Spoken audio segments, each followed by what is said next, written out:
네, 안녕하세요. 반갑습니다. 역할관계성 이론 저자 황정현 소장입니다. 처음 계획과는 다르게 너무 오랜만에 만나 뵙게 되었는데요. 이유 불문하고 먼저 죄송하다는 말씀을 드립니다. 다음 시간부터는 편안한 시간에 편안한 내용으로 만나 뵙도록 하겠습니다. 자, 그럼 이번 강의는요, 5강 인간의 관계적 내부 구조, 좌우 방향성의 의미라는 주제로 말씀드리도록 하겠는데요. 먼저 목차를 간략히 소개하고 시작하도록 하겠습니다.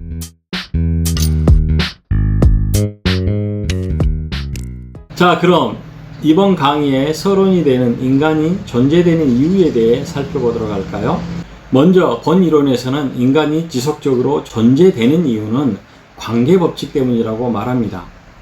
그리고 그 이유를 인간은 관계법칙에 따라 원인에 의해 태어나고 원인이 제공하는 목적에 따라 살아가며 목적 안에 있는 좌우 구조, 즉 서로 다른 특성과 관계적 역할이 상호작용하므로 결과에 이르게 되기 때문이라고 말하는데요.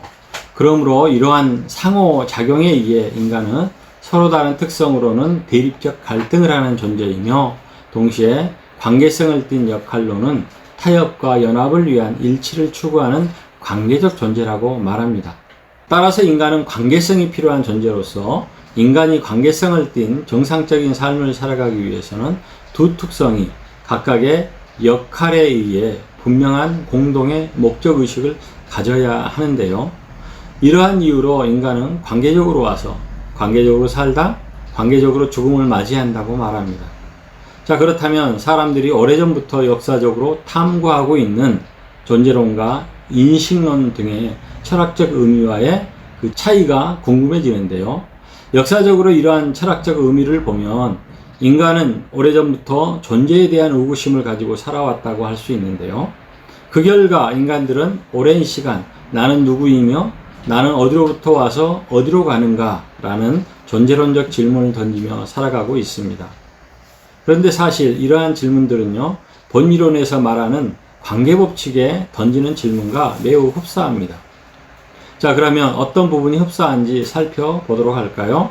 이를 살펴보기 위해서는 먼저 철학에서 물질을 이데아의 그림자와 같이 설명하는 것처럼 관계법칙을 설명하기 위해서는 관계법칙을 유발한 관계원리를 먼저 살펴보는 것이 필요한데요. 사실 관계원리에 대한 내용은 앞선 강의에서 말씀드린 바 있기에 생략하고요. 여기서는 관계법칙에 관해서만 말씀드리도록 하겠습니다. 자, 그렇다면 그림자와 같이 현존하는 내가 본질적 나의 존재에 질문하는 철학적 의미를 관계법칙과 비교적으로 살펴보도록 하겠습니다. 자, 그럼 나는 어디서 왔나? 라는 철학적 질문은 관계법칙에 의하면 원인에 묻는 질문이라고 할 수 있고요. 나는 어디로 가는 거지? 라는 철학적 질문은 관계법칙에 따르면 결과에 묻는 질문이라고 할 수 있습니다. 또 나는 누구인가? 라는 철학적 질문은 관계법칙에 따르면 원인과 결과 사이에 묻는 질문이라고 할 수 있습니다.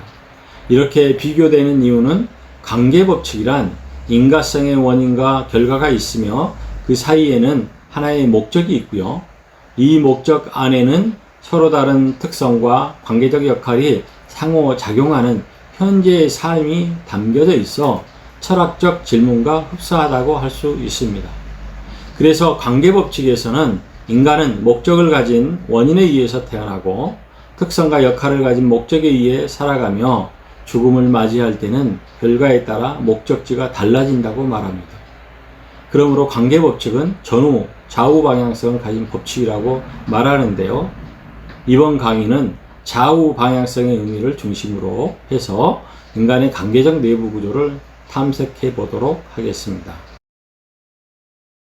자, 그럼 본격적으로 영화 내용을 통해 목적이 역할에게 보내는 신호에 대해 살펴보도록 할까요? 얼마 전 지인으로부터 인사이드 아웃 2라는 애니메이션 영화를 추천받아 검색을 해본 적이 있었는데요. 예매율 1일 하고 있더군요. 그래서 기대감을 가지고 보았습니다. 한마디로 잘 보았다는 생각이 들었습니다. 그 이유는 애니메이션이라 그런지 기복이 심한 사춘기의 감정 상태를 너무도 분명하고 명확하게 잘 표현한 것이 좋았고요. 내용은 이번 강의와 관련이 있었기 때문에 잘 보았다라는 그런 생각을 하였습니다. 그래서 이번 강의는요, 본 이론의 관계 관점에서 영화를 살펴보고자 합니다. 영화는 사춘기를 맞은 라일리의 정서 안에서 감정들이 서로 대립하며 갈등하는 내용을 그리고 있는데요. 영화에서는 이 두 감정을 기쁨이와 불안이라 부릅니다. 주로 갈등은 기쁨이와 불안에 의해서 나타나는데요. 그 이유는 사춘기를 맞이한 라일리의 일상을 기쁨이와 불안이가 서로 주도하려 하기 때문입니다.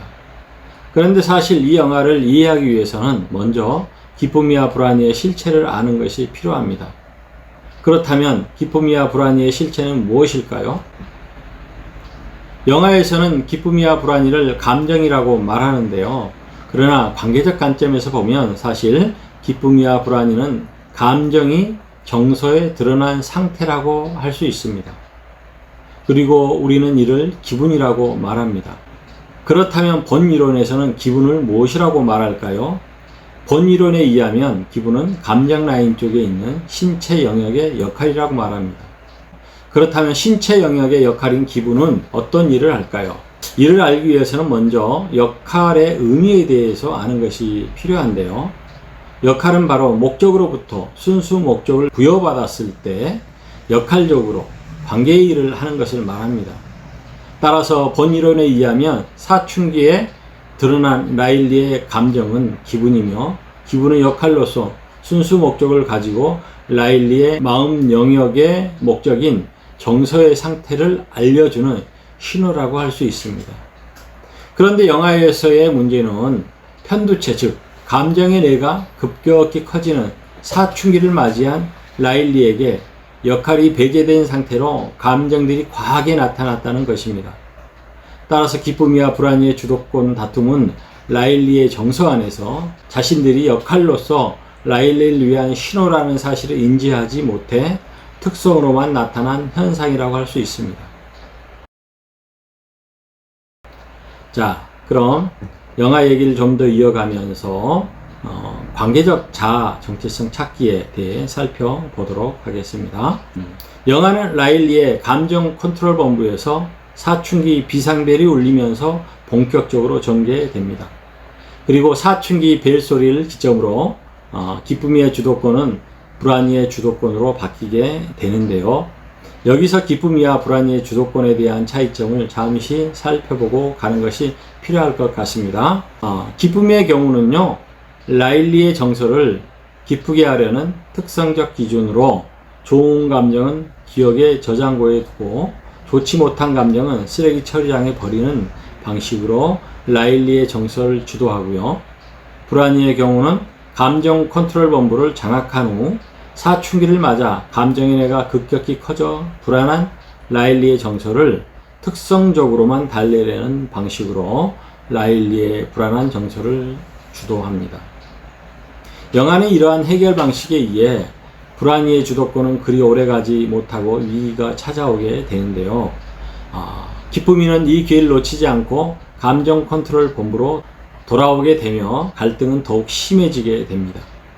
그러나 영화는 이러한 갈등 속에서 기쁨이를 통해 문득 라일리가 진정으로 필요한 것이 무엇인지를 고민하게 하는데요.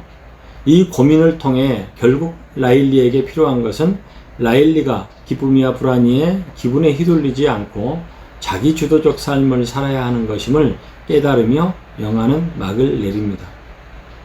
자, 그러면 여기서 영화 내용을 본 이론에 따라 간략히 정리해 보고 가도록 하겠습니다. 먼저 정서에 드러난 감정의 상태는 기분이고요. 이 기분은 관계 성향을 가진 역할이므로 기분을 좋다 나쁘다로 분류하여 단정 지어서는 안 된다는 것입니다.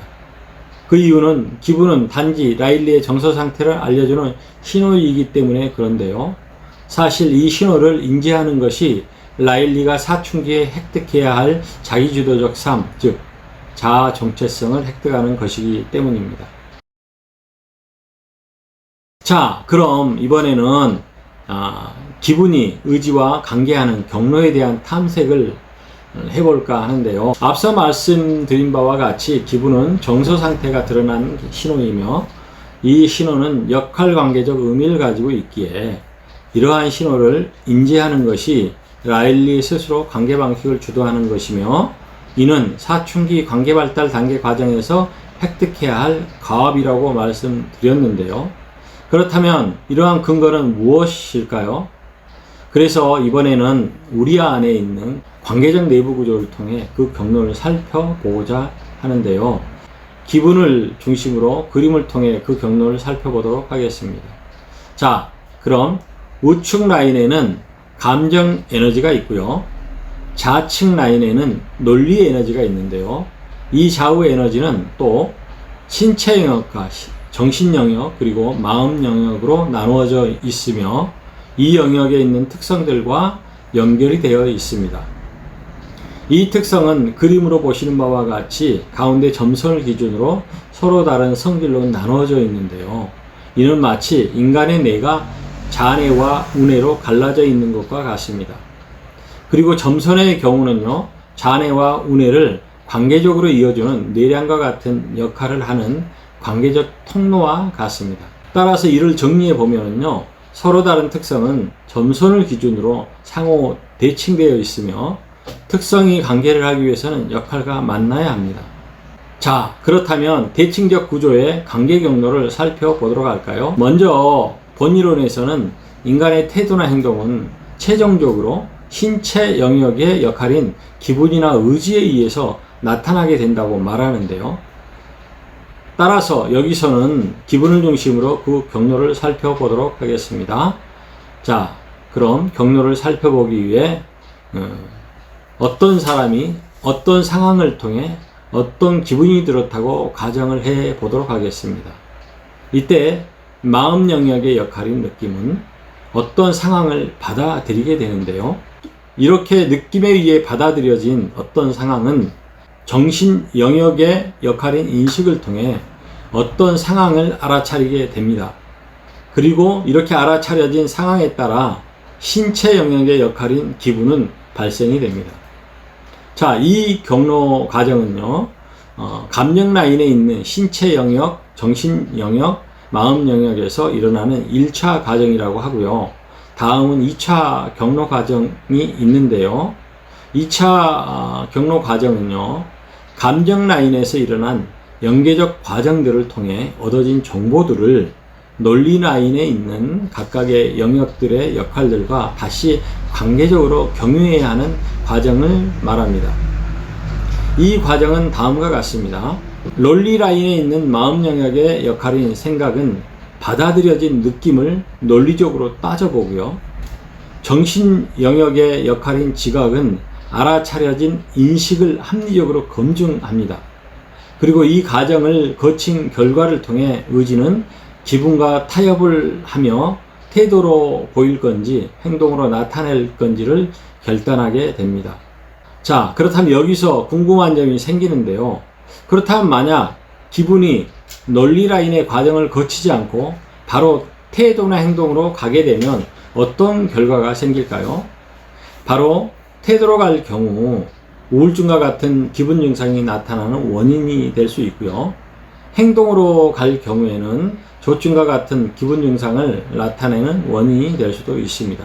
또 기분이 논리 라인의 경로 과정을 거친 의지와 관계를 하지 않고 태도나 행동으로 갈 때에는 어떤 결과가 생길까요? 태도로 갈 경우 불량한 태도로 나타나는 원인이 될 수 있고요.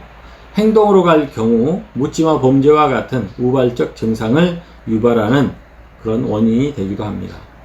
그래서 인간 안에서 일어나는 연결 과정을 관계적으로 잘 사용하는 사람은 자기의식의 관계 방식을 잘 안착시키는 사람이라고 할 수 있는데요. 이러한 사람은 자기 신념도 건강하게 잘 지킬 수 있게 됩니다. 자, 다음은 관계적 역할과 대립적 특성의 도덕적 판단 기준을 통해 기분을 좋고 나쁨으로 분류하였었는데요. 이 도덕적 의미를 관계 관점에서 살펴보도록 하겠습니다.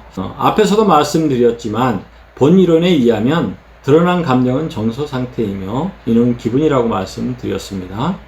또 그러므로 기분은 신체 영역의 역할이므로 기분은 정서 상태를 알리는 신호라고도 말씀드렸습니다. 또한 나아가 이러한 이유로 기분은 관계적 의미에서 좋고 나쁨으로 분류해서는 안 된다고도 말씀드렸습니다. 이렇게 말씀드리는 이유는 인간은 자기 안에서 또 다른 자기와 관계를 하는 존재이기 때문에 그런데요. 이는 인간이 또 다른 자기를 인지하지 못할 경우 자기가 또 다른 자기에게 도덕적 오류를 범하여 자기의식에 부정적 의식을 갖게 하기 때문입니다. 그렇다면 인간의 관계적 내부 구조 안에서 또 다른 자기와 관계한다는 의미는 무엇을 말하는 것일까요? 첫째로는 자기라는 목적 안에는 서로 다른 특성적 자기와 관계 성향을 가진 역할적 자기가 함께 존재한다는 것을 의미하고요. 두 번째로는 인간은 관계 발달 단계 과정을 거쳐야 한다는 것을 의미합니다. 그리고 이 두 의미를 통해 인간은 순수 동력을 가진 서로 다름의 특성을 배우고 알아야 할 시기가 있고요. 순수 목적을 가진 역할을 배우고 알아야 할 시기가 있다는 것입니다. 또 이 두 과정을 거친 후 상호작용해야 할 시기가 있기에 이 과정의 시기를 찾지 못하거나 배우고 알지 못하면 또 다른 자기에게 도덕적 오류를 범할 수 있다는 것입니다. 그럼 관계 발달 단계 과정에서 적절한 시기는 왜 중요할까요?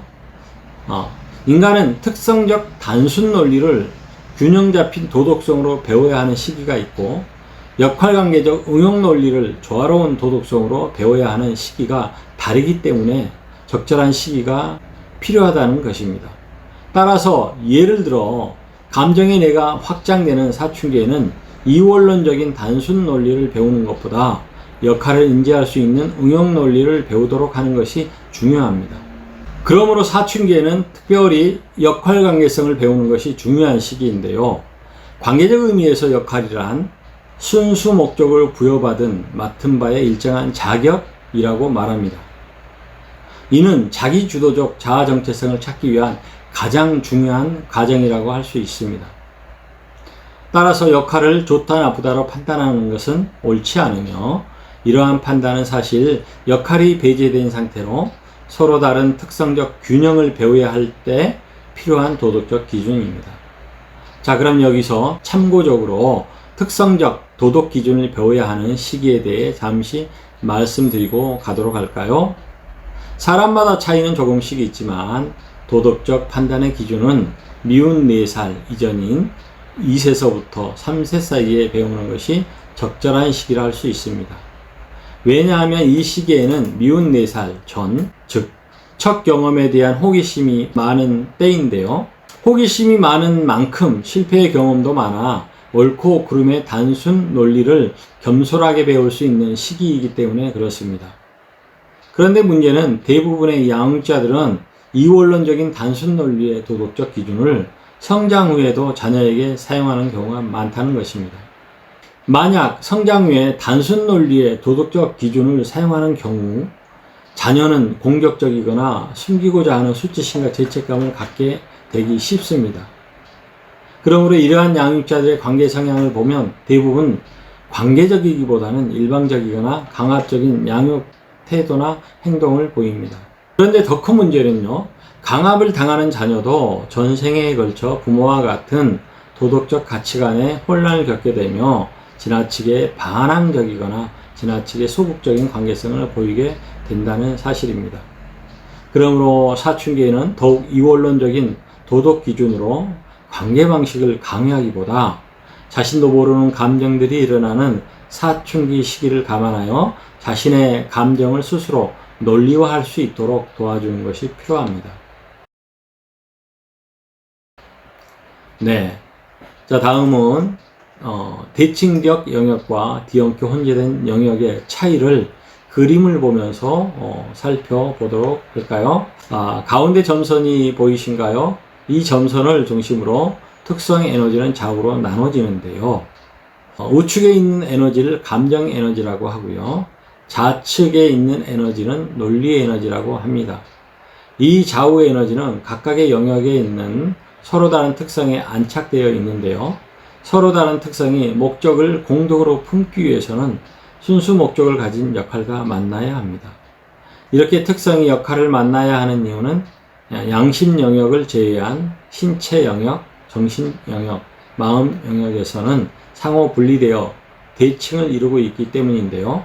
이렇게 분리된 특성이 공동으로 목적을 품기 위해서는 순수 목적을 가진 역할과 만나는 것이 관계소통을 위한 정상적인 통로이기 때문에 그렇습니다. 자, 그렇다면 여기서는 제외된 양심의 영역, 그 특성과 역할의 모습이 중요한데요. 사실 양심 영역에서는 역할이 배제되어 있습니다. 그 이후로 양심 영역에서는 서로 다른 두 특성이 뒤엉켜 목적 정체성에 혼란을 줍니다. 그렇다면 뒤엉키고 혼재된 양심 영역의 상태는 어떤 상태일까요? 이 설명은 대칭적인 특성의 상태와 비교해서 말씀드리도록 하겠습니다.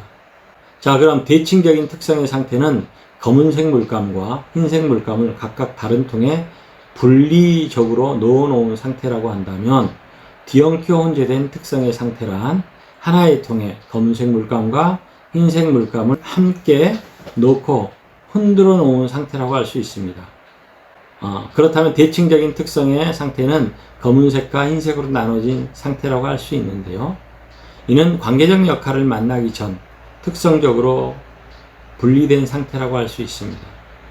따라서 대칭적 관계 방식에는 분리에는 일치가 전제되어 있고 일치에는 분리가 전제되어 있음을 말하는데요. 이는 다음 기회가 생길 때 더 자세히 설명해 드리도록 하겠습니다. 다음은 뒤엉켜 혼재된 특성의 상태인데요. 뒤엉켜 혼재된 특성의 상태는 회색의 상태라고 말할 수 있는데요. 이는 역할이 배제되어 경계선이 무너진 상태로 검은색에 흰색이 엉켜 있고 흰색에 검은색이 엉켜 있는 상태를 말하는데요. 이는 검은색의 정체성에도 혼란을 주고 흰색의 정체성에도 혼란을 주는 그런 혼재된 상태를 말하기도 합니다. 자, 그렇다면 이번에는 특성의 의미에 대해서 잠시 살펴보고 가도록 하겠습니다. 특성은 한마디로요, 에너지의 성질이 특별함과 만난 상태라고 할 수 있습니다. 결국 특성은 에너지의 성질과 특별함이 합성된 의미를 가지고 있음을 말하는데요. 이는 에너지의 성질은 특성의 원동력이 되고 특별함은 둘 이상의 서로 다름이 각각의 성질로 나눠진 상태가 되는 것을 말합니다. 그러므로 본 이론에서는 특별함을 가진 특성은 하나의 목적이 될 수 없으며 오히려 하나의 목적 안에 서로 다름의 특별한 성질로 각각 존재한다고 말합니다. 다음은 서로 다른 특성의 역할과 만나야 하는 이유에 대해서 중요함으로 다시 한번 살펴보고자 합니다.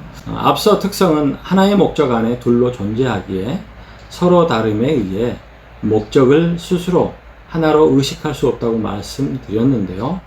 이러한 이유로 서로 다른 특성이 하나의 목적을 공동으로 의식하기 위해서는 관계성을 띤 역할을 운명적으로 만나야 합니다. 이 내용은 중요하므로 여기서 다시 한번 정리하고 가도록 하겠습니다. 여기서 중요한 것은 목적은 원인과 결과 사이에 있다는 것을 기억하는 것이고요. 목적 안에는 서로 다른 상반된 대립적 두 특성과 관계 성향을 가진 두 역할이 함께 존재하고 있다는 것도 기억하시고요. 따라서 목적이 결과로 향하기 위해서는 두 특성이 목적을 공동으로 의식하는 것이 필요하므로 특성은 관계적 성향을 가진 역할과 만나야 한다는 것을 기억하시기 바라겠습니다. 자, 그럼 이제 의식과 연결된 양심에 관해서 살펴보고 마치도록 할까요? 본 이론에 의하면 신체 영역의 도덕적 기준은 마음 영역과 연결되어 있고요. 정신 영역의 도덕적 기준은 양심 영역과 연결되어 있다고 말합니다. 그래서 신체 영역에서 발생하는 태도와 행동의 현실적 문제는 마음 영역에 있는 정서에 영향을 미치고요. 정신 영역에서 발생되는 의식과 신념의 인지적 문제는 양심 영역에 있는 양심의 영향을 미치게 되는데요. 여기서는 양심 영역에 관한 설명이므로 정신 영역과 관련된 설명만 드리도록 하겠습니다.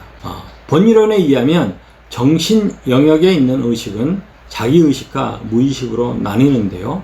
특별히 무의식 안에 잠식된 본능적인 콤플렉스인 열등의식이 자기의식에 유발되면 인간은 편견의식을 갖게 됩니다. 그리고 이 편견의식은 인간의 양심에 부정적인 영향을 미치게 됩니다. 또 자기의식에 현실적인 인식의 열등감이 생기면 인간은 대립적 선입견을 갖게 되는데요.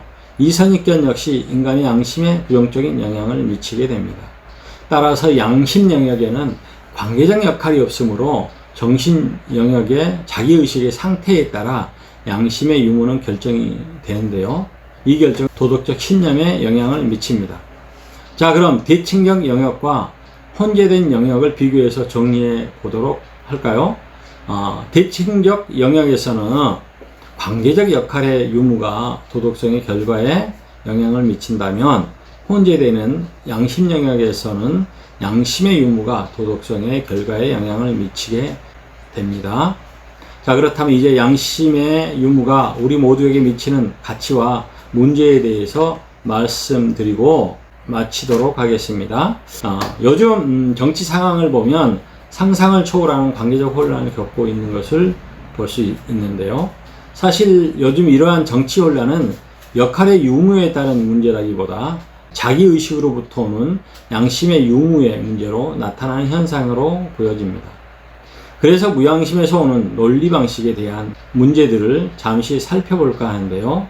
사실 무양심의 논리는 신체, 정신, 마음 영역의 균형적 도덕성의 논리를 넘어선 두려움이 잠식된 우월적 힘의 논리라고 할 수 있습니다. 그러므로 무양심의 논리는 합리적 논리를 철저히 왜곡하는 논리라고 할 수 있고요. 역할적인 관계성을 철저히 무시하는 논리라고 할 수 있습니다. 그렇다면 무양심의 논리는 어떤 논리이기에 이렇게 막무가내일까요? 바로 자기의식이 편견화되어지고 선입견화되어져서 굳어진 논리이기 때문에 그렇습니다. 이 굳어진 논리는 감성적 인간미도 없고 이성적 인간미도 없습니다. 단지 싸움을 위한 힘의 논리만 있을 뿐입니다. 이를 구체적으로 예를 들어보면 꼬리에 꼬리를 물어뜯는 양심 없는 논리를 말하고요. 불법을 불법으로 무마하려는 양심 없는 도덕적인 논리를 말합니다. 이는 무양심으로 철저히 계획되어 나타나는 현상이라고 할 수 있는데요. 그래서 무양심으로 정치하는 사람에게는 국민이 합의한 법령 위에 우월적으로 서려는 독선적인 특징이 있습니다. 이러한 특징의 사람은 역할적으로는 관계하기 어려운 사람이며 관계적 타협을 혐오하는 사람이라고도 할 수 있습니다. 그래서 편견과 선입견으로 의식화된 사람은 무양심을 갖게 될 확률이 높습니다. 이제 미래에는 인간의 양심이 인류의 지속성장에 가장 큰 자원이 될 것입니다.